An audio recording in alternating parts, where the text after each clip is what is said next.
प्रेम से बोलिए ग्यारस माता की जय। मित्रों, आज एकादशी व्रत है और आज के दिन आप सभी सुनेंगे ग्यारस माता की कथा और आरती।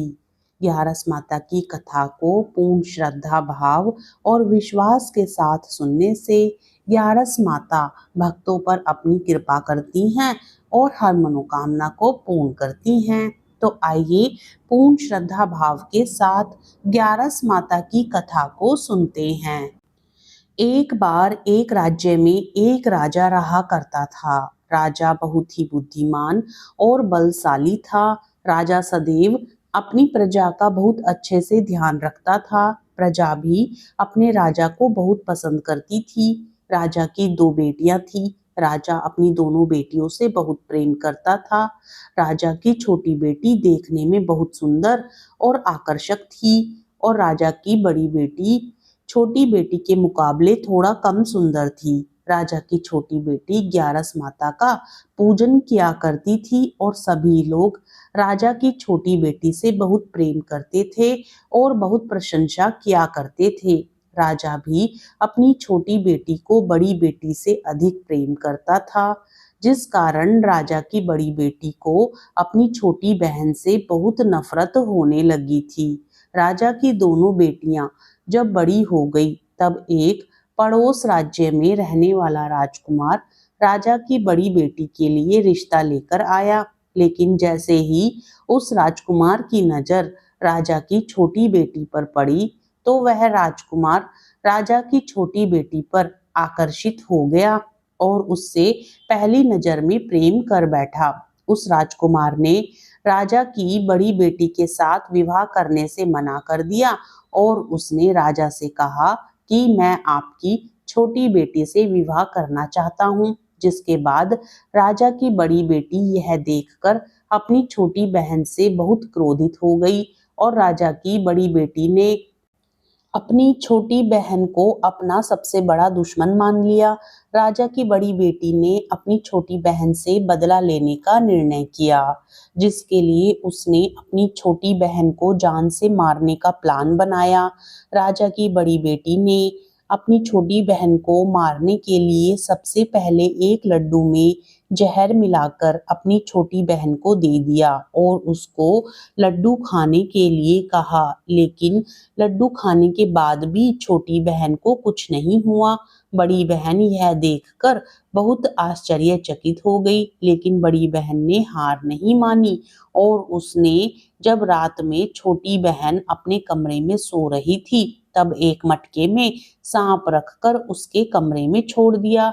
लेकिन सांप भी छोटी बहन का कुछ नहीं कर पाया। जिसके बाद बड़ी बहन ने अपनी छोटी बहन से कहा कि चलो हम लोग कुएं में से पानी भरकर लाते हैं, जिसके लिए वह अपनी छोटी बहन को पानी भरने के बहाने कुएं के पास ले गई और उसने अपनी छोटी बहन को कुएं में धक्का दे दिया।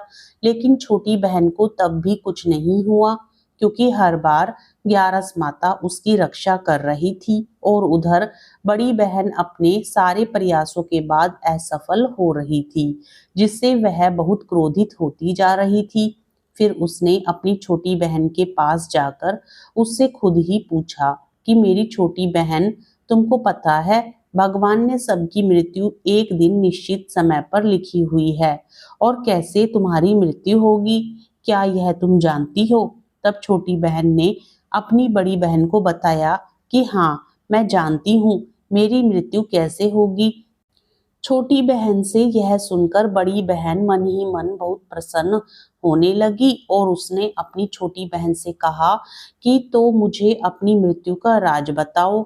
छोटी बहन ने अपनी बड़ी बहन से कहा कि मेरी मृत्यु तो एक तोते में है, जो तोते के गले में एक हार है, उससे मेरी मृत्यु होगी। जब तक कोई भी व्यक्ति तोते को मारकर वह हार अपने गले में पहनेगा तो मैं मूर्छित हो जाऊंगी और जैसे ही उस हार को अपने गले से उतारेगा तो मैं वापस से जीवित हो जाऊंगी। अपनी छोटी बहन की मृत्यु का राज जानकर बड़ी बहन बहुत ही खुश हो गई और उसने अपनी छोटी बहन को मारने के लिए उसके पालतू तोते को ढूंढना शुरू कर दिया।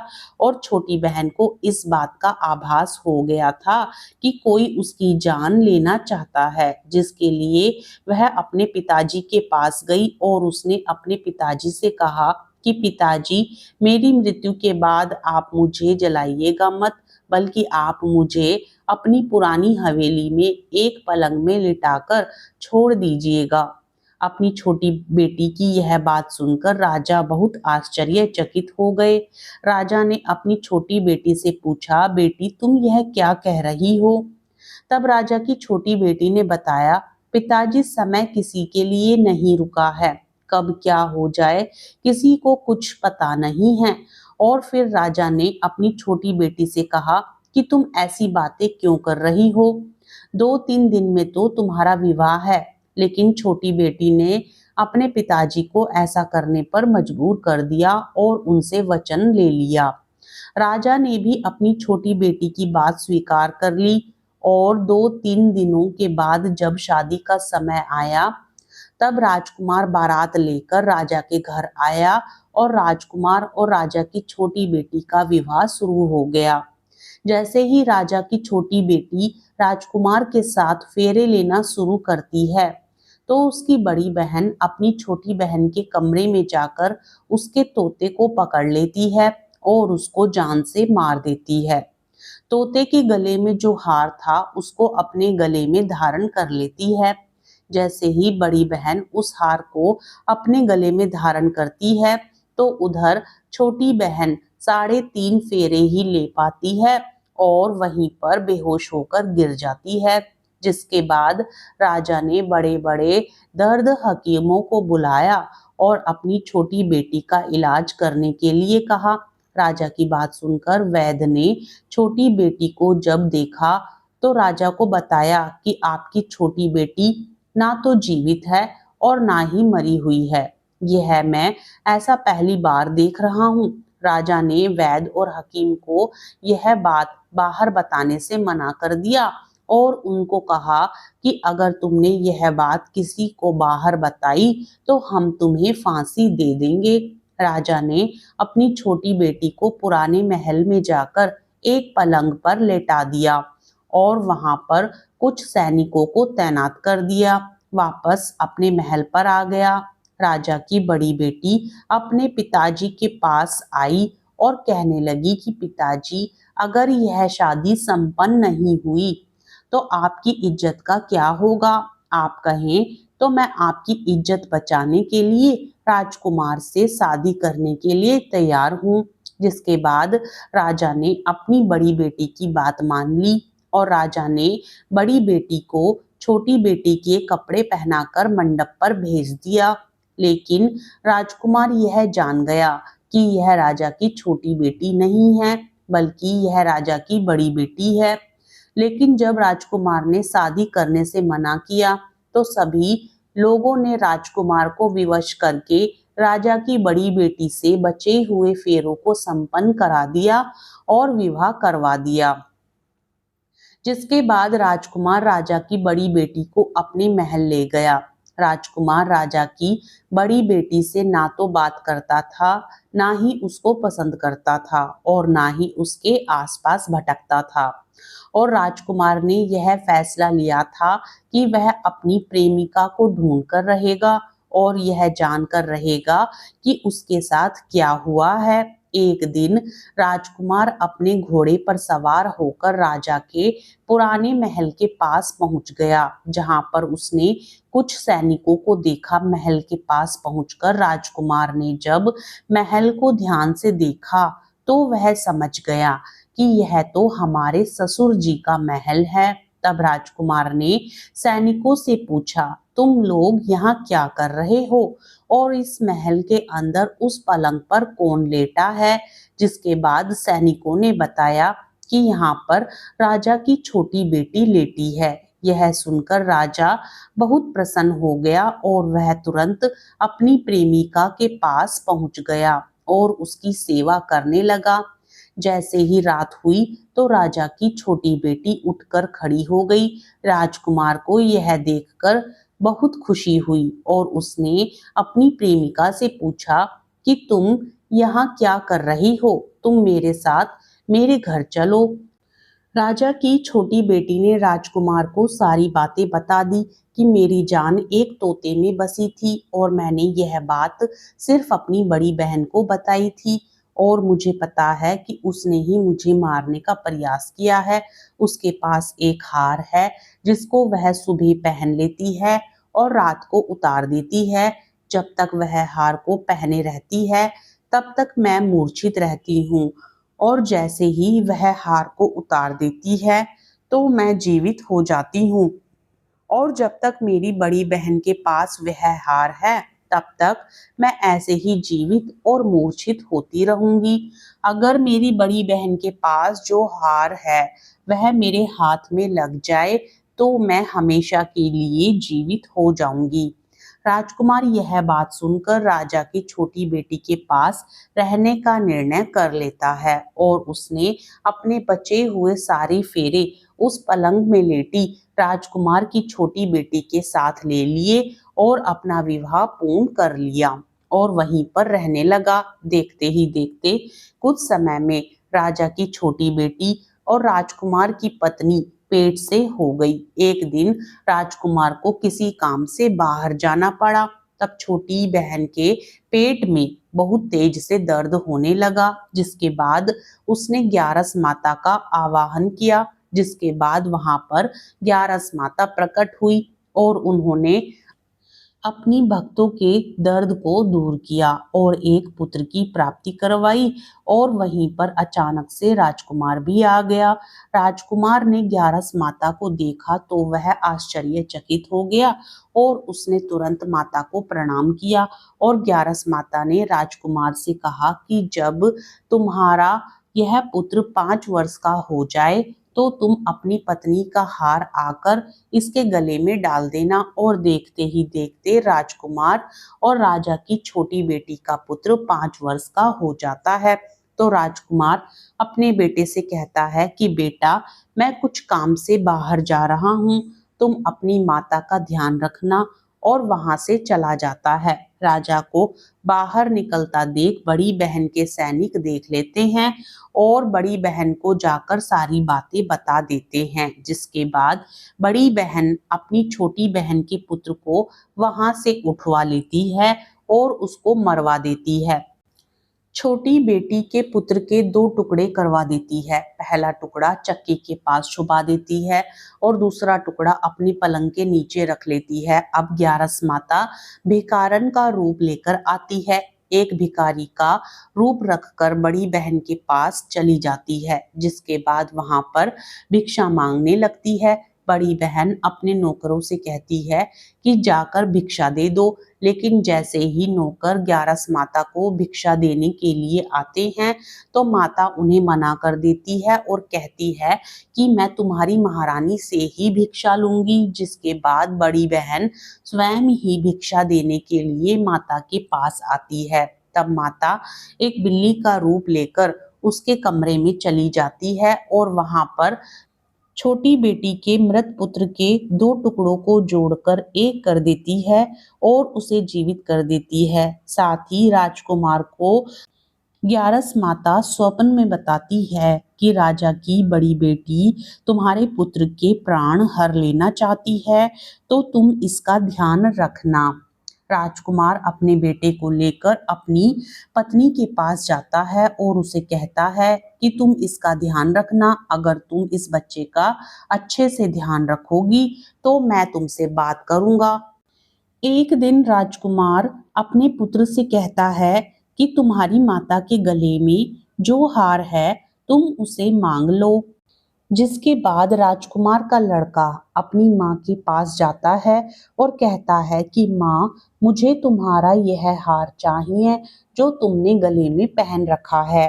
यह सुनकर पहले तो बड़ी बहन बहुत क्रोधित होती है, पर उसको यह याद आता है कि राजकुमार ने कहा था कि अगर मैं इस बच्चे का अच्छे से ध्यान रखूंगी तो वह मुझसे बात करेंगे, अन्यथा नहीं। जिस कारण वह हार उस बच्चे को दे देती है और वह तुरंत हार को ले जाकर अपने पिताजी को दे देता है और तभी राजकुमार अपने बेटे को लेकर वहां से जाने लगता है और राजा की बड़ी बेटी से कहता है कि तुम हमारे लिए खाना बनाकर रखना, मैं शाम को आकर तुम्हारे साथ खाऊंगा। और वह अपने बेटे को लेकर वहां से चला जाता है, जिसके बाद वह राजा के पास जाता है और उनको सारी बातें बता देता है। राजा अपनी बड़ी बेटी की यह करतूत सुनकर बहुत क्रोधित होते हैं और अपनी परवरिश पर ही दोष देने लगते हैं और राजकुमार को अपनी छोटी बेटी के साथ रहने के लिए आदेश देते हैं। इस प्रकार राजकुमार, छोटी बेटी और उनका पुत्र ग्यारस माता की कृपा से सुखपूर्वक जीवन व्यतीत करते हैं। ग्यारस माता राजा की बड़ी बेटी को उसके द्वारा किए गए कुकर्मों की सजा देती है। उसे जीवन भर दुख और कष्टों को सहना पड़ता है। प्रेम से बोलिए ग्यारस माता की जय। ग्यारस माता की कृपा आप और आपके समस्त परिवार पर बनी रहे। कथा सुनने के बाद आरती भी जरूर सुननी चाहिए, तभी कथा का संपूर्ण फल प्राप्त होता है। ओम जय एकादशी, जय एकादशी, जय एकादशी माता। विष्णु पूजा व्रत को धारण कर शक्ति मुक्ति पाता। ओम जय एकादशी माता, तेरे नाम गिनाऊं देवी, भक्ति प्रदान करनी, गण गौरव की देनी माता, शास्त्रों में वर्णी।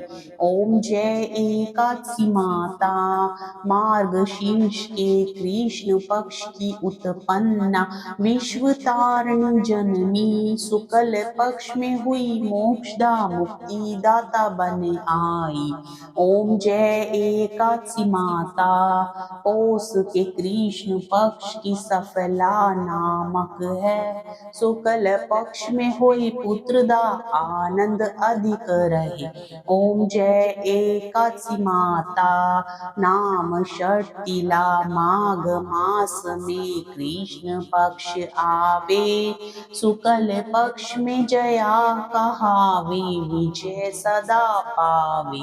ओम जय एकादशी माता, विजया फागुन कृष्ण पक्ष में, शुक्ला आम्ल की, पाप मोचनी कृष्ण पक्ष में, चैत्र महाबली की। ओम जय एकादशी माता, चैत्र शुक्ल में नाम कामदा, धन देने वाली, नाम बरूथनी कृष्ण पक्ष में, वैशाख महावाली।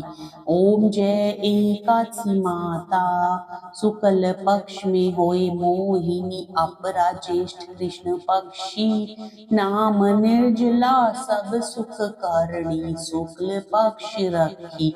ओम जय एकादशी माता, योगिनी नाम आषाढ़ में जानो, कृष्ण पक्ष करनी, देव शयनी नाम कहायो, शुक्ल पक्ष धरणी। ओम जय एकादशी माता, कामी का श्रावण मास में आवे, कृष्ण पक्ष कहिए, श्रावण शुक्ला होय पवित्रा, आनंद से रहिए। ओम जय एकादशी माता, अजा भाद्रपद कृष्ण पक्ष की परिवर्तनी शुक्ला, इंदिरा अश्विन कृष्ण पक्ष में, व्रत से भवसागर निकला। ओम जय एकादशी माता, पापान कुशा है शुक्ल पक्ष में, आप हरण हारी, रमा मास कार्तिक में आवे, सुखदायक भारी।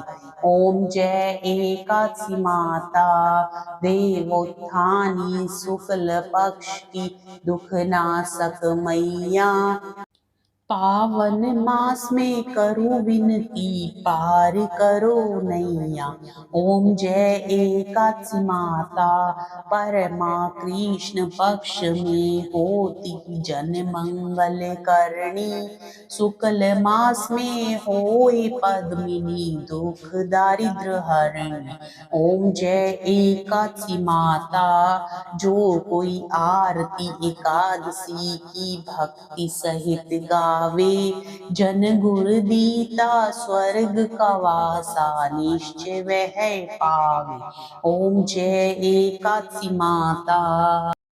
आपको कथा अच्छी लगे तो वीडियो को लाइक करें, वीडियो को शेयर करें और साथ ही चैनल को सब्सक्राइब करके कमेंट बॉक्स में ग्यारस माता की जय भी जरूर लिखें। प्रेम से बोलिए ग्यारस माता की जय।